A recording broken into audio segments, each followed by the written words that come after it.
ಮಾಜಿ ಸೈನಿಕರು ಹಿರೇಮಠ್ ಸಂಪರ್ಕಕ್ಕೆ ಬಂದಿದ್ದಾರೆ. ನಮಸ್ಕಾರ ಸರ್. ನಮಸ್ಕಾರ ಸರ್. ಹಿರೇಮಠ್ ಅವರೇ, ಪದೇ ಪದೇ ಕಾಶ್ಮೀರ ಟಾರ್ಗೆಟ್ ಆಗ್ತಾ ಇದೆ. ಪುಲ್ವಾಮಾ ದಾಳಿ ಆಯಿತು, ಅದಕ್ಕಿಂತ ಮುಂಚೆ ಕಾರ್ಗಿಲ್ ಯುದ್ಧ ಆಗಿತ್ತು.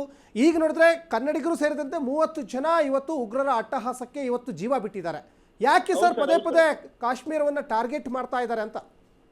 ಸರ್, ಇದು ನಿಜವಾಗ್ಲೂ ಹೇಳ್ಬೇಕಪ್ಪ ಅಂದ್ರೆ ಇದು ಮಾನವೀಯ ಸಮಾಜದಲ್ಲಿ ಒಂದು ಹೇಯ ಕೃತ್ಯ ಸರ್. ಖಂಡಿತ. ಯಾವ ಲಷ್ಕರಿ ತೋಬಾ ಇದಾರೆ, ಹಿಜ್ಬುಲ್ ಮುಜಾಹಿದ್ದೀನ್ ಅದ, TRPF ಉಗ್ರ ಸಂಘಟನೆ ಅದ ಸರ್.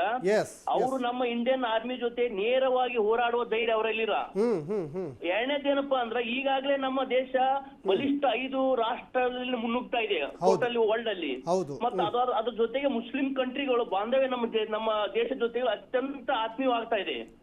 ಇದನ್ನು ಸಹಿಸಿಕೊಳ್ಳದಂತ ಒಂದು ಕಡೆ ಉಗ್ರ ಮುಂದ 370 ರದ್ದು ಮಾಡಿದ್ರಲ್ಲ ಸರ್, ಹೌದು, ಅದನ್ನೊಂದು ಮನಸ್ಸಲ್ಲಿ ಇಟ್ಟುಕೊಂಡು ಮುಂದೆ ಈ ವಕ್ತ ಕಾನೂನನ್ನು ಇಟ್ಟುಕೊಂಡು ಈ ಜಿಹಾದಿಗಳ ಸರ ನಾನು ಈಗ ಇಡೀ ಭಾರತದಲ್ಲಿ ಅಷ್ಟೇ ಅಲ್ಲ ಪ್ರತಿಯೊಂದು ರಾಷ್ಟ್ರದ ಪ್ರಪಂಚದ ಮುಸಲ್ಮಾನ ಬಾಂಧವರನ್ನ ಹೇಳೋದು ಇಷ್ಟೇ ಏನಪ್ಪಾ ಅಂದ್ರೆ ಹೇಳ್ತಾ ಇದ್ರು, ಟೆರರಿಸ್ಟ್ ಯಾವ ಕೋಮಿಗೆ ಸಂಬಂಧಿಸಿದಲ್ಲ, ಟೆರರಿಸ್ಟ್ ಅನ್ನೋದು ಉಗ್ರವಾದ ಅನ್ನೋದು ಯಾವ ಜಾತಿಗೆ ಮೀಸಲ್ಲ ಅಂತ. ಆದ್ರೆ ಇಲ್ಲಿ ನಡೆದಂತ ಘಟನೆ ನೋಡಿದ್ರು ಸರ್, ಇದು ಖಂಡನೆ. ಏಕಂದ್ರೆ ಅವರು ಒಬ್ಬ ಮನುಷ್ಯನಲ್ಲಿ ಕೂಡ ಅಲ್ಲಿ ಹೋದಂತ ಪ್ರವಾಸಿನಲ್ಲಿ ಕೇಳಿ ಹೊಡಿತಾ ಇದ್ರು. ಹಿರೇಮಠ್ ಅವರೇ, ಸ್ವಲ್ಪ ವರ್ಷದಿಂದ ಈಚೆಗೆ ಸ್ವಲ್ಪ ಶಾಂತಿಯುತವಾಗಿ ಮಾರ್ಪಾಡಾಗ್ತಾ ಇತ್ತು ಕಣಿವೆ ರಾಜ್ಯ ಕಾಶ್ಮೀರ.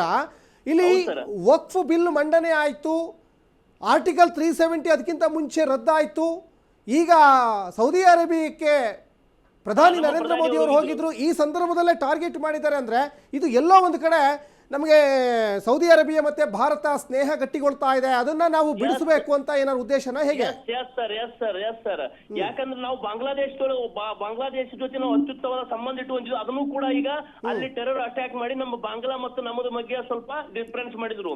ಅದೇ ರೀತಿಯಾಗಿ ಸೌದಿ ಅರೇಬಿಯಾ ಜೊತೆ ನಮ್ಮ ಪ್ರಧಾನಿಯವರು ನಿನ್ನೆ ಹೋಗಿ ಅಲ್ಲಿ ಒಂದು ಬಾಂಧವ್ಯವನ್ನು ಉತ್ತಮಗೊಳಿಸಿ ನಮ್ಮ ಅವರ ಮಧ್ಯೆ ಒಂದು ಒಪ್ಪಂದ ಮಾಡ್ಕೊಳ್ಳುವಂತ ಸಿಚುವೇಶನ್ ಇತ್ತಲ್ಲ ಸರ್. ಇದು ಎಲ್ಲಾ ಜಿಹಾದಿಗಳ ಮನಸ್ಸಲ್ಲಿ ಇದು ಆಗಬಾರ್ದು. ಯಾಕಪ್ಪ ಅಂದ್ರೆ ಹಿಂದೂ ರಾಷ್ಟ್ರ ಅನ್ನೋದು ಇಡೀ ವರ್ಲ್ಡ್ ಅಲ್ಲಿ ನಮ್ಮ ದೇಶ ಮಾತ್ರ ಇದೆ. ಅದಕ್ಕಾಗಿ ಅವರು ಮುಖ್ಯ ಉದ್ದೇಶನೇ ಇದೆ ಸರ್.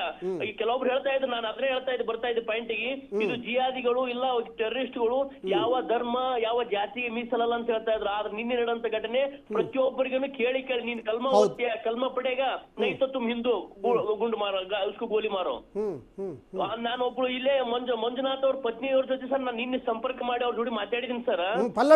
ಹೆಣ್ಮಗಳು ನನಗೆ ಹೇಳ್ತಾ ಇದ್ರು ಸರ್, ನಾ ಹಿಂಗ್ ಕನೆಕ್ಟ್ ಮಾಡ್ಕೊಂಡು ಅವ್ರ ನಂಬರ್ ಟಿವಿಯಲ್ಲಿ ಹೇಳುವಾಗ ನಾನು ಸೇವ್ ಮಾಡ್ಕೊಂಡೆ. ಅಲ್ಲಿರುವಂತ ಅಫ್ರೀನ್ ಅಂತ ಒಬ್ಬ ಅವ್ರ ಡ್ರೈವರ್ ಇದ್ದೀನಿ ಸರ್ ಅಲ್ಲಿ.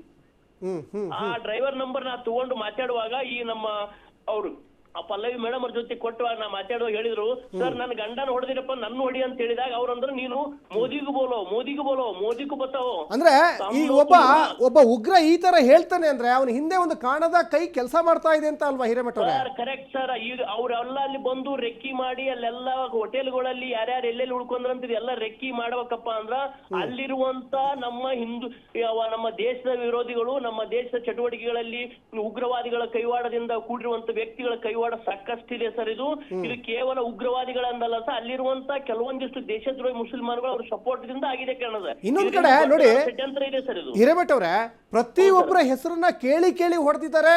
ಅವರು ಮುಸ್ಲಿಂ ಅಲ್ಲ ಅಂತ ಅಂದ ತಕ್ಷಣನೇ ಗುಂಡೇಟು ಹೊಡೆದಿದ್ದಾರೆ ಅಂದ್ರೆ ಬಹಳ ಸಮಯವನ್ನು ತೆಗೆದುಕೊಂಡಿದ್ದಾರೆ, ಬಹಳ ಆರಾಮಲ್ಲಿ ಅವರು ಶೂಟ್ ಮಾಡಿದ್ದಾರೆ. ಅಂದ್ರೆ ಅಲ್ಲಿವರೆಗೂ ಅಲ್ಲಿಯ ಸ್ಥಳೀಯ ಸರ್ಕಾರ ಏನ್ ಮಾಡ್ತಾ ಇತ್ತು? ಕಡ್ಲೆಪುರಿ ತಿಂತಾ ಇತ್ತಂತ ಪ್ರಶ್ನೆ ಹೇಳಲ್ವಾ ಹಾಗಾದ್ರೆ? ಸರ್ ನಿಮ್ಗೆ ಗೊತ್ತಿರ್ಬೇಕು ಸರ್, ಅಲ್ಲಿರುವಂತ ಸರ್ಕಾರ ಹೆಂಗಪ್ಪ ಅಂದ್ರ ಭಾರತೀಯ ಸೈನಿಕರು ಯಾವಾಗ ಸ್ಟ್ರೈಕ್ ಮಾಡ್ತಾರ, ಏರ್ ಸ್ಟ್ರೈಕ್ ಮಾಡ್ತಾರ, ಇಲ್ಲ ಸರ್ಜಿಕಲ್ ಸ್ಟ್ರೈಕ್ ಮಾಡ್ತಾರ, ಅವಾಗ ಮಾತ್ರ ಅವರು ದೇಶದ ಜೊತೆಗೆ ಇರ್ತಾರ. ಇನ್ನುಳಿದ ಟೈಮ್ದಲ್ಲಿ ಎಲ್ಲ ಅವರು ಟೆರರಿಸ್ಟ್ ಮಿಲಿಟೆಂಟ್ ಜೊತೆ ಮಿಲಾಪ್ ಗ್ಯಾರಂಟಿ ಆಗಿರ್ತಾರ ಸರ್. ಯಾಕಂದ್ರೆ ನಾನು ಕೂಡ ಅಲ್ಲಿ ದೇಶ ಸೇವೆ ಮಾಡಿ ಬಂದವನು ಇದೀನಿ. ಅಲ್ಲಿರುವಂತ ಪರಿಸ್ಥಿತಿ ಹೆಂಗಿರುತ್ತಪ್ಪ ಅಂದ್ರೆ ಈ ಜನ್ಮದಲ್ಲಿ ಕಾಶ್ಮೀರದವರು ಬುದ್ಧಿ ಕಲಿಯಲ್ಲ ಅಂತೀರಾ ನೀವು ಕೊನೆಯದಾಗಿ?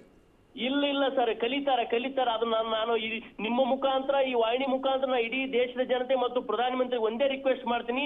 ಈಗ ನಮ್ಮ ಸಮಯ ಬಂದಿದೆ ಸರ್, ನಮಗೆ ಸಮಯ ಸಿಕ್ಕಿದೆ.